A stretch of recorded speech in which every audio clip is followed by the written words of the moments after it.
அஸ்ஸலாமு அலைக்கும் வரஹ்மத்துல்லாஹி வபரகாத்துஹு.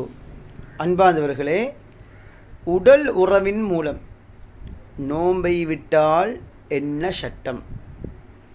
ஒருமுறை ஒரு சஹாபி நபி ஸல்லல்லாஹு அலைஹி வஸல்லம் அவர்களிடத்தில் வந்து, யா ரசூலல்லாஹ் ஸல்லல்லாஹு அலைஹி வஸல்லம் அவர்களே, நான் ரமலான் மாதத்தில் பகல் நேரங்களில் என்னுடைய மனைவியுடன் உடலுறவில் ஈடுபட்டு என்னுடைய நோன்பை முறித்து விட்டேன்.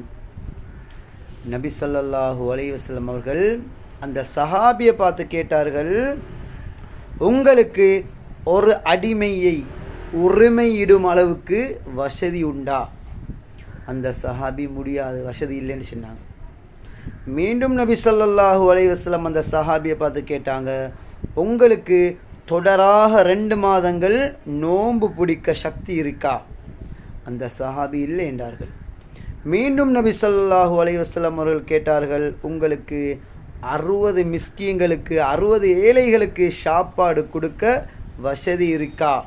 அந்த சஹாபி இல்லை என்றார்கள். மீண்டும் நபி ஸல்லல்லாஹு அலைஹி வஸல்லம் அவர்கள் கேட்டார்கள், உங்களுக்கு ஒரு மனிதனுக்கு ஒரு மிஸ்கீனுக்கு சாப்பாடு கொடுக்க வசதி இருக்கா? அந்த சஹாபி இல்லை என்றார்கள். நபி ஸல்லல்லாஹு அலைஹி வஸல்லம் அவர்கள் சிரித்துவிட்டு ஒரு ஈச்ச பழத்தை எடுத்து அந்த சஹாபி கொடுத்தார்.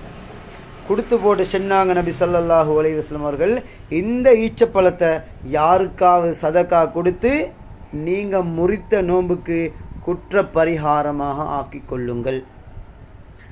அதன் பின்னால் நபி ஸல்லல்லாஹு அலைஹி வஸல்லம் அவர்கள் சொன்னார்கள், ரமலான் மாதத்தில் யார் ஒரு நோன்பை விட்டு போட்டு, அநியாயமாக வீணாக யார் ஒரு நோன்பை விட்டு போட்டு வருஷம் பூராகவும் நோன்பு பிடிச்சாலும் அந்த ரமலான் மாதத்தின் ஒரு நோன்புக்கு அந்த வருஷம் பூராக நோற்ற நோன்பு ஈடாகாது. அன்பார்ந்தவர்களே, அப்போ ரமலானுடைய நோன்பு அவ்வளோ சிறந்த நோன்பு. அதனால் நோன்பை வீணாக்கவானம், அமல்களை கொண்டு, ஜிக்ருகளை கொண்டு, சதகாக்களை கொண்டு நோன்பை அலங்கரித்து கொள்ளுங்கள். இன்ஷா அல்லாஹ் உயர்ந்த சுவர்க்கத்தை உங்களுக்கு எல்லாருக்கும் தருவானாக. ஆமீன்.